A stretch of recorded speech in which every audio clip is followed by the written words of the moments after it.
everyone, this is PHTV4. I'm Sue Jankowski, and today we are talking to Jill Moss-Stetson. Thanks for coming in, Jill. My pleasure. Always good to be here.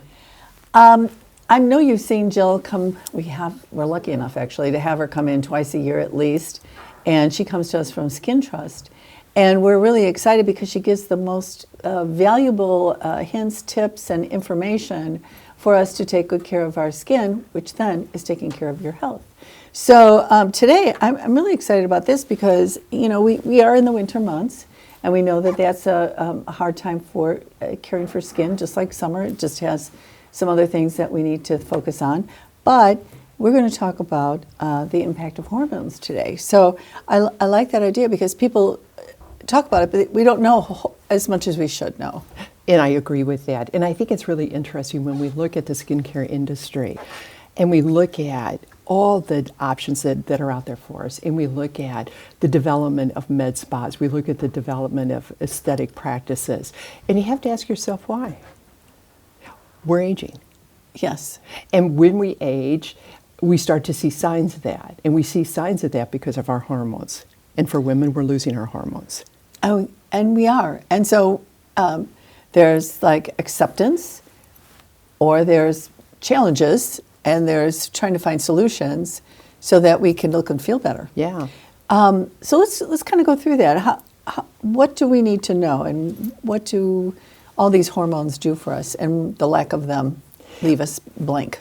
Well, I think in general speaking, let's start with when we start.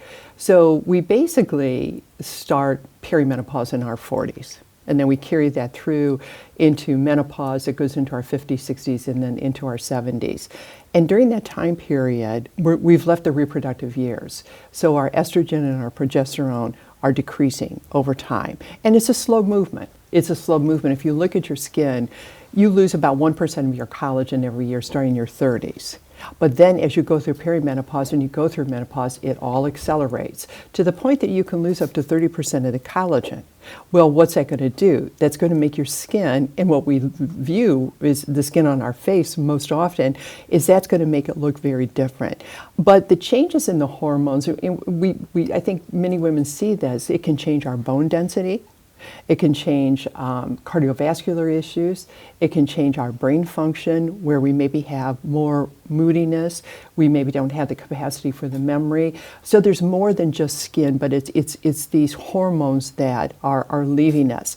But we'll focus on skin, and then we'll come back to what the solutions are for us. So I encourage people that are in their 40s. Of course, I encourage people all the time to take good care of their skin, but in their 40s in particular, start to make sure that you do have a very consistent regimen using ingredients like a vitamin C. And a vitamin C is really good because that's an antioxidant, and it protects you from the environment, pollution, but it also protects you from blue light. And we're in front of our computers so much. Yes. And there's actually sunscreens that will protect you from the blue light too. So if you protect your skin with an antioxidant, it prevents free radical damage, which also has an impact on our face, our collagen, our elasticity. When you say vitamin C, are you talking about external or internal vitamin C? I'm talking about external. So all my comments relative to skincare will be on the external side. What do you use topically on your skin? And then the powerhouse of all ingredients is our vitamin A. And we know that by calling it retinol, which is a generic term. Vitamin A's are a family of retinoids. And there's all different formulations of retinoids. And if you go to your dermatologist, you probably will get a prescription for something that is purely retinol. That's a retinoic acid in our skin that can cause some significant irritation. Then you look at other products on the marketplace. I know we have them at Skin Trust that are retinols that are very effective, but their formulation is different and they're not so irritating to the skin. But you want that on your skin because it really is helping the cell production. It's helping you keep those cells moving. It does help stimulate collagen too. And that's really kind of the powerhouse, but it's knowing what kind should you use. And you don't want to necessarily, I see a lot of people that step into the harsh retinol and then they're like, I stopped it. No, it irritated my skin. And it will. You have to either start lower, or you have to have a very specific way in which you start that higher one, and which I don't agree with. I think start lower, you can always work up to that if need be. But it's a great ingredient to get on our skin in terms of how it works and what it does. And again, it's about rebuilding the collagen. I think too that we've had vitamin C, we've had the retinols, we've had peptides, which are amino acids that strengthen our skin. But then we have the ingredients, the next generation of ingredients that actually stimulate collagen. Neoderm is a really good ingredient that's found in products that will actually stimulate. So when we are experiencing hormonal changes, we want to protect what we have, and we want to stimulate that collagen so we don't have a net loss, even though, we have so many things working against us. We do. I don't. That's so true. And I think when you kind of put this all together, it's like, wow. But that's how our bodies function. So from a skincare perspective, you want to have a good regimen. You want to care for your skin morning and night and be consistent. And remember that you're protecting the day. At nighttime is when you're treating your skin. You're restoring it. You're sleeping. Our bodies are going through a restorative process, and that's really important for that. And you want to think about professional treatments, because not only through the hormonal changes do you lose collagen and elasticity, but you also lose hydration. And you might become dehydrated. You might become dry, and you might feel that. And I don't know, I guess any season, it's true, but it seems so harsh in the winter. Oh, winter that's just a whole thing by itself, the winter time. It really does. Yeah. So we're really doing that revitalization when we're asleep. They keep emphasizing sleep, especially as you get older. And that's hard, because as you get older, you really don't sleep as much as you used to sleep when you were younger and needed all that extra energy. I know. So you have to make like a pact with yourself to get that extra sleep. Well, and you bring up a very good point, Sue, and that is when we're talking about hormonal changes and we're talking about the skin and some of the body, but we're focusing on skin today. And I can't leave out lifestyle issues, because they do impact even your skin. So you talk about sleep. Sleep is so important for the restorative part of it. But we also have to kind of stimulate ourselves to want to sleep. So regular movement is important. And that's called exercise. You've heard of that. We really don't like to talk about that. But when you think about it, if you do, say, a fast, brisk walk, and you don't have to overdo it, but you do something, and it's just like your skincare regimen. Do it consistently and just make it a part of your life, whether it's 3 times a week, whatever it may be. But if you go back, if you do a brisk walk, you're going to stimulate your circulation. And when you stimulate your circulation, you are bringing nutrients to your skin, and you're getting toxins out of your skin, and you're using your body to the point that you might get a little bit more tired. And therefore, equals more sleep. That's right. Yeah. Well, also, I know you've mentioned before and today the fact that you need good nutrition, not just, as you get older, I think you're more and more aware of that. You're not a teenager anymore wanting to eat ding-dongs and Doritos. You eat other things. But the amount of it, like if you just had a vegetable and a fruit every day, that's not enough. You need, more to help yourself. Well, and the other issue is, and when you look at what hormones do from more of a full body perspective, is when you start to lose estrogen, it doesn't regulate your fat cells like it once did. And therefore, women are like, oh my gosh, why did I put this 10 pounds on? Why did I do this? It's your body changing because of the hormonal change that's happening within your body. But then think about nutrition as it impacts full body health, but particularly skin, is really important. No sugar or limited, minimal sugar. Processed foods, not good. And it will show up. There's such a correlation between digestion and skin. And if your digestion is not working well, it's probably going to come out on your skin. That's why I see women and they're like, oh my God, I'm 50 years old and I have breakout. Well, nobody said it was going to end in our teenage years, and your body's changing, and perhaps you're igniting that a little bit with what you're eating. So you have to really kind of peel away that and look at it. But the lifestyle does have an impact on us. And sugar is a big thing because sugar is so huge in causing inflammation. And if you cause inflammation in your skin, you're going to get some free radical damage, and inflammation can cause premature aging. So you go down a whole track with that. That's not a good track. So I just say, and then then that eats away. And what we're trying to do is preserve what we have. We don't want anything. We do. We don't want to go anywhere more downhill, and we want to look as good as we can and feel as good as we can. And that's absolutely what it's all about, Sue. And that's what I say in my practice. This is not about being 25 years younger. It's about feeling good about where you are, feeling good about your age, having a vibrancy about you, feeling good about your appearance. Perfect? Absolutely not. But good? Yes. Exactly. And now, before we got started today, I was talking to Jill a little bit about hormone replacement therapy, because we are going to talk about that now. But I said this has always been such a controversy through time, and I think a lot of women maybe start something, then quit it, don't ever start, or do have it. We kind of just don't know what to do, really. We don't know what's good for us. And it's a great question. And we're in a phase right now with the hormone replacement therapy, and we're bringing it up because of the impact that it has on our skin, but on our full body. Hormones really control most of the functioning of your body. So when you're depleting those, and when it's naturally depleting, then what's happening is your body's changing. And we talked about that, and we talked about the changes that can happen in the various systems, and then you see those changes in your skin. In the early 2000s, there was a huge study done. There were several studies done, as a matter of fact, on the issue of hormones.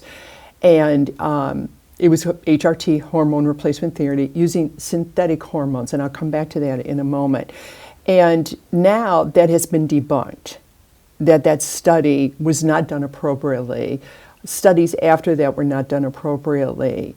And I feel bad that probably women who could have benefited from hormone replacement therapy it was not given, and doctors were against it.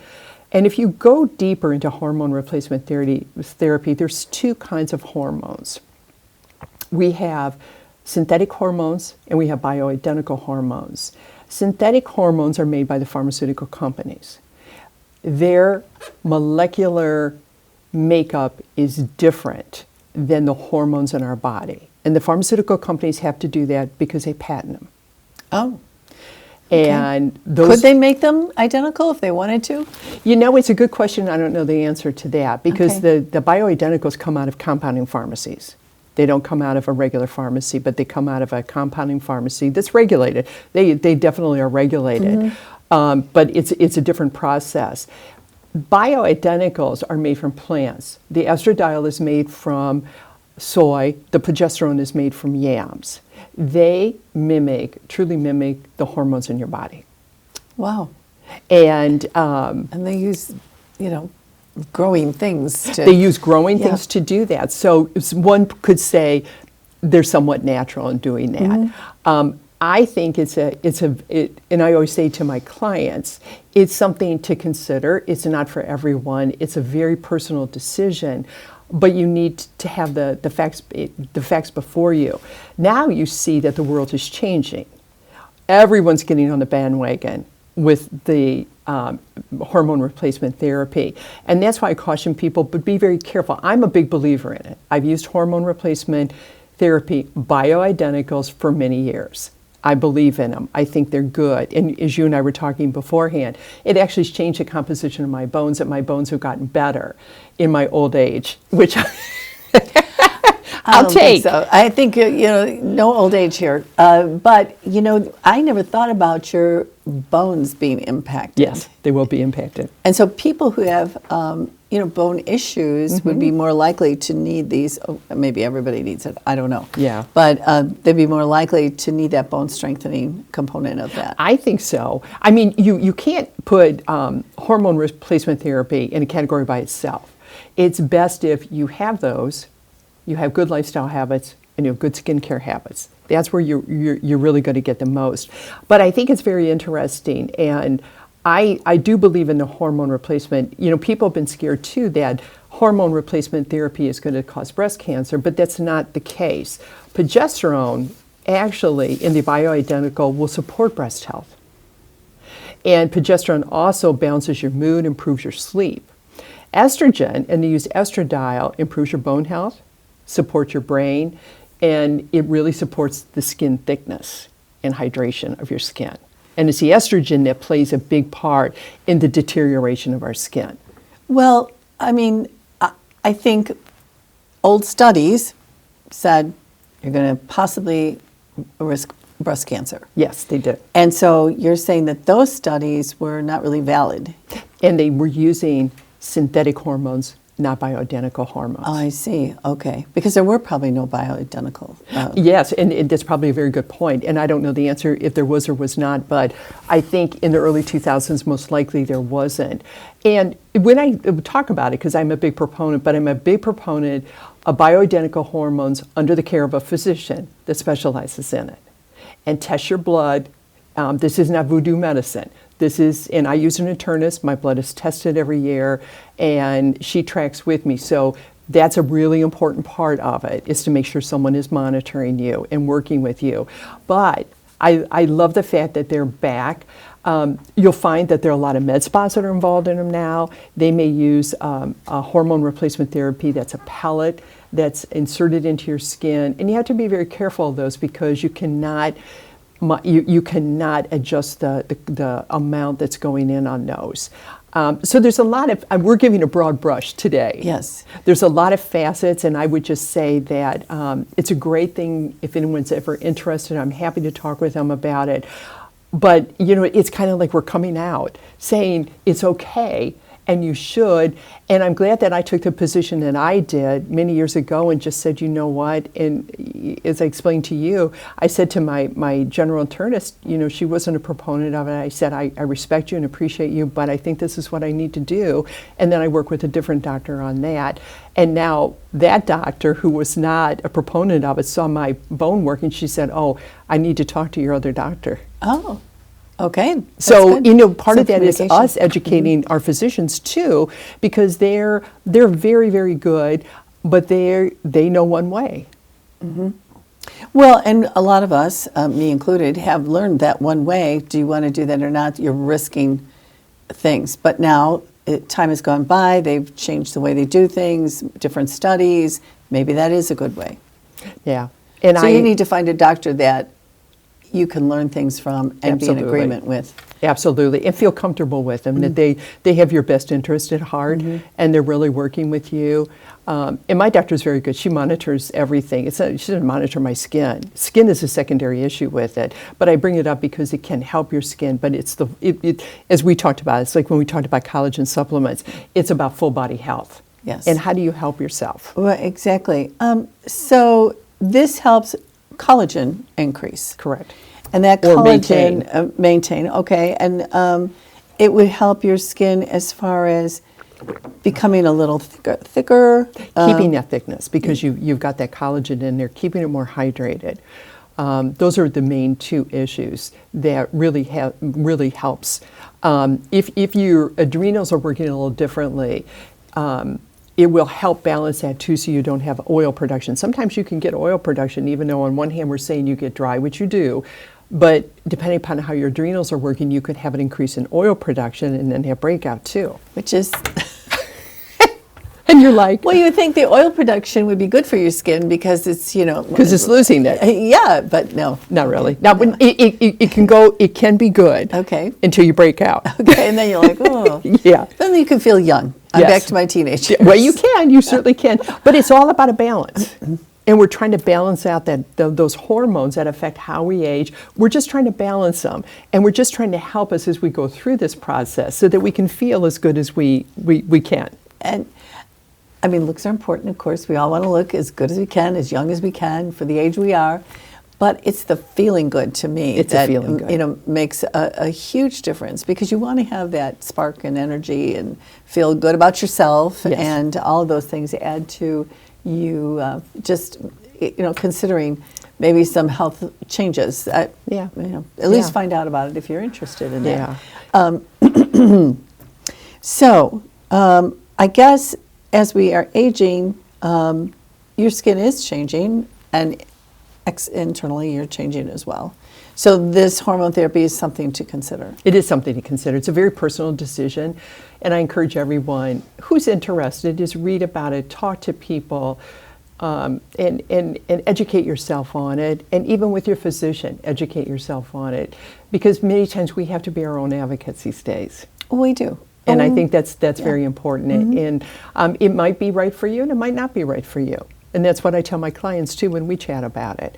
It's, I try to educate them, but they need to, it's a very personal decision to make. It really is. And I would say if you're thinking about it, do talk to your physician about it. But also, if you get started on something, nothing's permanent. I mean, you don't have to continue if you don't have to continue if you don't like it. Doesn't feel like something that's good for you. That's right. But, it really works very well. Hot flashes are no more. Oh. Sleep is absolutely wonderful. Oh, see, that's all good. And that's all good because then that helps your skin. Yeah, right. And it helps your full body health, which is most important. It is. Well, okay, so now we need to take care of our skin anyway in all other ways too. Yes, we do. Especially, I was going to say especially winter, but it's especially summer too. So it is. But I think winter's worse. And that's what I tell my clients. When those furnaces come on, it just like takes everything out of your skin. It's so hard. And it's like trying to keep your lips so they're not chapped. I mean, I know. I'm constantly doing something and I'm like, oh my gosh, this is, your skin is, I know. It's bad. It is so bad. You keep trying to do the best for yourself. I mean, I have things in the car and everywhere that, to help yourself. Cover your hands with gloves, make sure you're not out in the wind and cold. But what other things can we be doing to help ourselves in the winter? What should we be doing? Well, what we should be doing in the winter, and we have 2 seasons here, and Sue and I've talked about this. We've talked about this before. We really do. But in the winter time, we don't have the humidity, we have the dryness of the furnace, we have the coldness of the outside and the wind, and we certainly have it today. But what you want to do is really focus on hydration and protection. So you may use a serum, may use a mist that puts good hydrating ingredients into your skin. Then use a richer moisturizer, perhaps a moisturizer that has shea butter in. That's a very good protective ingredient. And then seal that moisture in so that the furnace doesn't come on and suck it out of your skin, and the shea butter will protect you as you go outside and get the cold and the wind. So that's really important. In the summer, don't need it. In the summer, and when you still have to wear sunscreen in the winter, that's just a must. Don't even think about it. I tell the people all the time, do not think about what the weather's doing. Do not think about what season it is. Make it part of your skincare routine, because when we talk about even hormones changing our skin, that's one of the lifestyle habits that have changed people's skin so much is too much sun. In the winter, we can't forget about our sunscreen. I'd say to people, don't think about the weather, don't think about the season. It goes on your skin every day. And when we talk about changes as we age, if we've been kind of a sun goddess or sun exposed, that's going to change your skin. And I really work with people to say, you've got these internal changes going on, and then you add some lifestyle changes on top of that. That's just not a good recipe. It isn't. It's not. So we have to, in the wintertime, and I also say to people, if it has snowed out there and all of a sudden the sun comes out, that reflection from the snow onto your skin, that's as intense as any summer sun. And anybody who's ever winter skied, they understand that too. And then I also encourage people to exfoliate your skin. You don't want to over exfoliate, but you do want to get the dead off.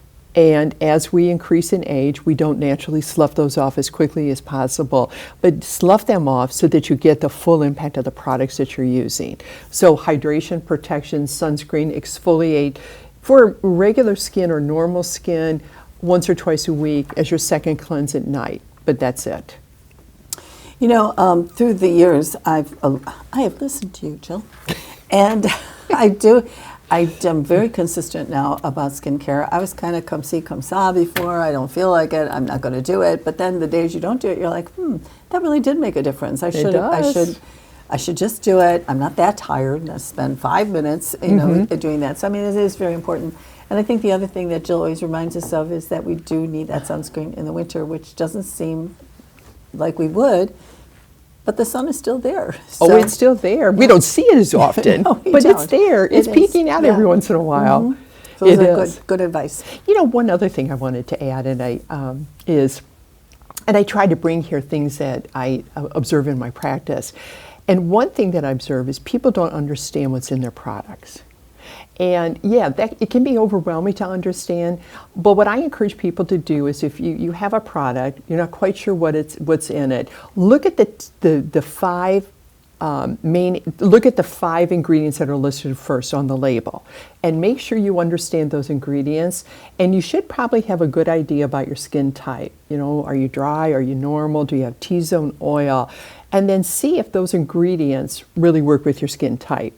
And if you don't want to do that, then you work with a professional like an esthetician or a dermatologist to help you with that. But I see that so often. People will come in and they get these. One gal came in and she got this big Advent skincare gift. And then there's the test tubes that are out there that give you all these products. And I've had them. They're fun. And you get all these new products. You think, oh my God, it's like a kid in a candy store. I'll try them. You don't know if they're right for your skin. And you want to make sure that things are right and you don't damage your skin. That is true. And it does make a difference. And the thing is now, yes, you can talk to a professional, and that's a great way to go. But we have our phones to we look do. up literally anything, and now people's got AI and all That's this stuff. right. You can find out what these things are, and it's pretty easy to determine then if this is good for your skin or not. Exactly, and you can. And then if you just want a second opinion because you're not quite sure, that's where the professional comes in and can help you. But it's really, really important to know what you're putting on your skin. Yeah, because it could be the wrong thing, and you're not even helping yourself, and you're spending a lot of money on this skincare That's right. products. And it could be that internally it's irritating your skin, and it's not obvious on your skin yet, but it can do a whole lot of different things. So I just really want people to understand what's in their products. Yeah, good idea. Good. Okay, so lifestyle matters. I mean, we kind of talked about this a little bit. Lifestyle is not just about your skin. It's just about your whole self. It is. Yeah. And you just can't get away from it. And I know a lot of us like to run away from it, but you just can't get away from it. And I think especially as we age, it's really important to, and again, it's not about the look of your skin being perfect. It's not about your lifestyle being perfect, but do what's comfortable for you. Have some good habits that you incorporate into your life. And then, of course, you're going to have your indulgences. I mean, we're humans. We want those little treats. Right. We want that. Yeah. But you should, I say to people, try 90% of the time to have good, healthy lifestyle habits. It'll serve you very well if you do. It really does. And actually, you feel a lot better. Yes, you do. And you do want to feel good. You don't want to be, feeling grumpy or tired or, whatever. Look at yourself and not be happy with how you look, because you actually can change that. And, You can. You can find out more about it. Well, and I think you can change it, and you don't necessarily have to go through all the options that are out there. They're certainly out there, and when I say that, I'm talking about, the injectables, the advanced treatments, surgery. Those are certainly options for people, and everyone will make a personal choice on them. But I like to work with people and say, but let's cover these bases first. And then you may never go there. You may be happy with your skin the way it is. You may be happy with the changes you made in your life and how you're aging, and you might call it good. But they're out there if you want. And it really kind of wraps back to what we started talking about. How the med spas, how the skincare world, how all of this world changed so dramatically because of us, the boomers, aging. And how were we aging? And how can we age better? And that is why, and we've talked about this on other shows, all those young girls are out there. I have young girls in my life, and they have got more skin products than I do. Oh, yes. And, it's not necessary really because they have wonderful skin. They're very young, and, they don't really need it. But on the other hand, they're thinking about it, and they want their skin to look good. And as time goes on, they'll be used to doing it, as I wasn't particularly growing up. Yeah, and we didn't have the products that No. they have now. No. I did a lecture or a workshop rather for some teens last year, and again it was like they were so good. They were developing a regimen. That's half the battle right there. Develop a regimen, do something morning and night. But they weren't quite sure what was in their product. So we went through the same thing about understand those top 5 ingredients that are listed on that label, understand the skin type you have, and make sure that they're right for you. I think it's wonderful as long as they don't need to get into the retinols and they're starting to go down that path. And they don't need to do that. No. Those are for us. Yeah, exactly. Hands off. That's right.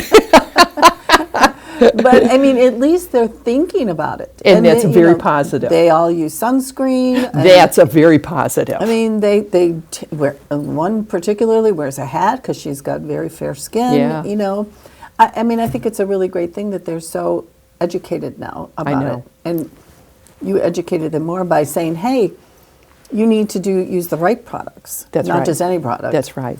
But you know, and even on the young gals, I say wash your skin morning and night, cleanse your skin morning and night, and use a sunscreen. Boom, done. And you do that, you will be so happy when you're in your 40s and 50s. Mm-hmm. Exactly. And now we know that. We're not out in the sun with the baby oil all over our face. Oh my and gosh, body. I know, I know. Well, we've learned a lot today, Jill. I really am so interested in all of the information about hormone therapy because that's something that I think people think about and either get into it or they think about it and dismiss it right away. Maybe we need to find out more about it if that could help us, or it's something not for us. And that, like Jill said, it is a personal decision that you should actually probably talk to your doctor about. Yeah, and do some research on your own too, because form your own opinion on it. Talk to several professionals about it, and see how you feel about it. Especially if you want to postpone those changes that are going to happen as your hormones decrease, or you're in the throes of it and you just want to feel better and you want to look better. That's the thing. That is.